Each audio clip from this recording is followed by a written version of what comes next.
গ্রামের নাম পূর্বাশা গ্রাম। নামটা যতটা সিদ্ধ, এর ইতিহাস ততটাই রক্তরঞ্জিত। গ্রামের শেষ মাথায়, যেখানে মরা গাঙ্গের বাঁক মিশেছে ঘন বাঁশঝাড়ে, সেখানে দিনের আলোতেও অন্ধকার থমকে থাকে। গ্রামের মানুষ বলে, ওই বাঁশঝাড়ে এমন কিছু আছে যা মানুষের মাংসের চেয়ে মানুষের ভয়কে বেশি ভালোবাসে। আজ কার্তিক মাসের অমাবস্যা, আকাশে চাঁদ নেই, আছে শুধু নক্ষত্রের ম্লান আলো। গ্রামের সরু মেঠো পথ দিয়ে হেঁটে যাচ্ছিল কাশেম আর বদরুল। তাদের হাতে লণ্ঠন, কাঁধে জাল। আজ তারা বিলের ধারে মাছ ধরতে যাবে, যে বিলের নাম কালী বিল। লোকে বলে, এই বিলে যারা রাতে মাছ ধরতে গেছে তাদের অনেকে আর ফেরেনি, আর যারা ফিরেছে তারা কোনোদিন স্বাভাবিকভাবে কথাই বলতে পারেনি। বদরুল, দেখছিস বাতাসের ঝাপটা কেমন হাড় কাঁপাচ্ছে আজ? কার্তিক মাসে এমন ঠান্ডা তো আগে দেখিনি রে। চারপাশটা কেমন নিঝুম হয়ে আছে, এমনকি ঝিঝি পোকাগুলো আজ যেন কোনো বিপদের ভয়ে চুপ মেরে গেছে। তুই কি খেয়াল করেছিস, আমরা যত এগোচ্ছি কুয়াশা তত ঘন হচ্ছে। মনে হচ্ছে কেউ যেন সামনে থেকে সাদা চাদর বিছিয়ে দিচ্ছে। কাসেম রে, আমার মনটাও আজ কু গাইছে। রহমত চাচা বিকেলেই বলেছিল আজ যেন না বের হয়। তিনি বলেছিলেন আজ নাকি নিশি ডাকবে। তুই তো জানিস, নিশি একবার নাম ধরে ডাকলে মানুষ আর নিজের হুঁশে থাকে না। তুই কি সত্যি আজ ওই কালী বিলে যাবি? আমার পা দুটো যেন মাটিতে গেঁথে যাচ্ছে। মনে হচ্ছে মাটির নিচ থেকে কেউ আমার পা ধরে রেখেছে। বদরুলের কথা শেষ হতে না হতেই আকাশটা হঠাৎ কালো হয়ে এলো। কোনো মেঘ ছিল না আকাশে, অথচ এক নিমেষেই যেন পৃথিবীর সব অন্ধকার ওই বাঁশঝাড়ের উপর আছড়ে পড়ল।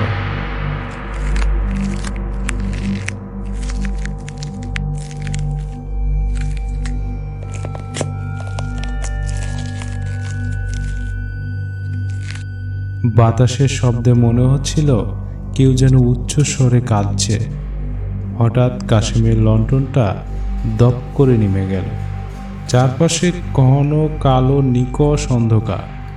কেবল দূরে কালী মেঘের ধারে একটা লাল আলো জ্বলতে দেখা গেল, ঠিক যেন একটা বিশাল আগুনের চোখ।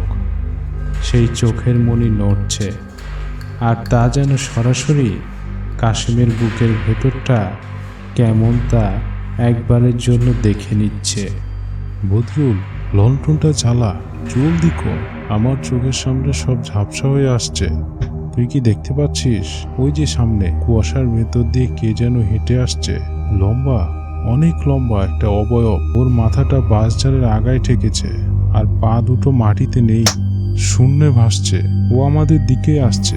বদরুল, বিশাল মানবদেহী, কি অবয়ব! সে আমাদের দিকে কেন আসছে? বদরুল, তাড়াতাড়ি তোর লণ্ঠন চা একটু জ্বালা না ভাই।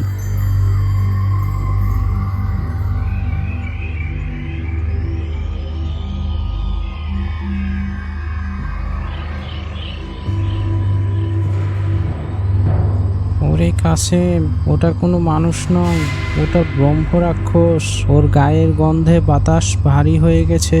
দেখ দেখ, ও চোখ দুটো থেকে আগুনের কুণ্ডলি বের হচ্ছে। আমি নড়তে পারছি না কাসেম, আমার জিভ আড়ং হয়ে আসছে, আর আমার মনে হচ্ছে কেউ কানে কানে ফিস ফিস করে বলছে, আয় আয়, আমাদের সাথে আয়। কাসেম, তুই পালা, আমাকে ছেড়ে তুই দৌড়া। আমার মনে হচ্ছে হাজারটা কালো হাত মাটির নিচ থেকে উঠে এসে আমাকে ঝাপটে ধরেছে। এই যে অনুভূতি, এই যে মৃত্যু স্পর্শল অনুভূতি, আমি তো আর একটুকু নড়তে পারছি না রে ভাই। ঠিক সেই মুহূর্তে যখন অন্ধকার কাশেম আর বদরুলকে গিলে ফেলার উপক্রম করেছে, আবির্ভূত হলেন রহমত চাচা।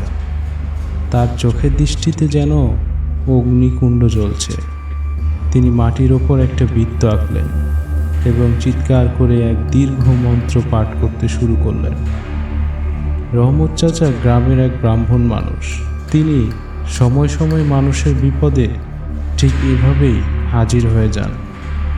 আজকের এই সমস্যার দিনেও রহমত চাচা ঠিক অলৌকিকভাবেই সেই জায়গায় উপস্থিত হয়েছেন। থাম অভিশপ্ত আত্মা, আর এক পাও এগোবি না। এই গ্রামের মানুষের নিচে যাদের হাত পড়ে গেছে তাদের শান্তি নেই জানি, কিন্তু জ্যান্ত মানুষের উপর তোর অধিকার নেই। এই যে তুই রক্ষাবাজ, এই যে তুই রক্ত জবার মতো লাল চোখ নিয়ে দাঁড়িয়ে আছিস, আমি জানি তুই কে। তুই সেই তৃষ্ণার্ত প্রেত যে গত 100 বছর ধরে এই বিলের ধারে ওট পেতে বসে আছিস, কিন্তু আজ আমার মন্ত্রের টানে তোকে ফিরে যেতেই হবে তোর সেই পাতালপুরীর অন্ধকারে। শোন কাসেম, শোন বদরুল, চোখ বন্ধ কর। খবরদার ওর চোখের দিকে তাকাবি না, তাকালেই তোদের আত্মা শুষে নিয়ে যাবে সেই রাক্ষস। রহমত চাচার মন্ত্রের তেজে সেই বিশাল অবয়বটা ধীরে ধীরে ধোঁয়ায় পরিণত হতে লাগলো। এক বিকট আর্তনাদ করে সেটা মিলিয়ে গেল বিলের গভীর জলে। কিন্তু যাওয়ার আগে সে এক দীর্ঘ অভিশাপ দিয়ে গেল, যা বাতাসে প্রতিটা কোণা কাঁপিয়ে দিল। আকাশ পরিষ্কার হয়ে গেল, চাঁদ উঠল, কিন্তু কাশেম আর বদরুল আর আগের মতো রইল না। তাদের গায়ের রং ফ্যাকাশে হয়ে গেল, আর তাদের চোখের মণি চিরদিনের জন্য সাদা হয়ে গেল। আজও কার্তিক মাসের সময় অমাবস্যা এলে গ্রামবাসী কালী বিলের ধারে একজোড়া সাদা ছায়া ঘুরতে দেখে। লোকে বলে রহমত চাচা সেদিন তাদের প্রাণ বাঁচাতে পারলেও তাদের ছায়াটা যেন সেই ব্রহ্ম রাক্ষস কেড়ে নিয়ে গেছে।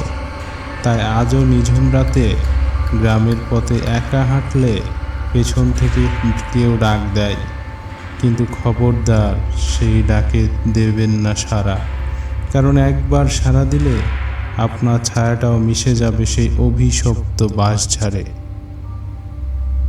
পূর্বাশা গ্রামের এই অতীত গল্পটি কাশেম আর বদরুলের জন্য শুধু একা নয়, আরও অনেক মানুষ রয়েছে যাদের এই রকমই ভয়ঙ্কর রাত আর ভয়ঙ্কর পরিস্থিতি তাদের জীবনকে কিছুটা সময়ের জন্য ভয়ঙ্কর এক পরিস্থিতির মুখোমুখি হয়ে সারাটা জীবন সেই পরিস্থিতির ফল ভোগ করতে হচ্ছে।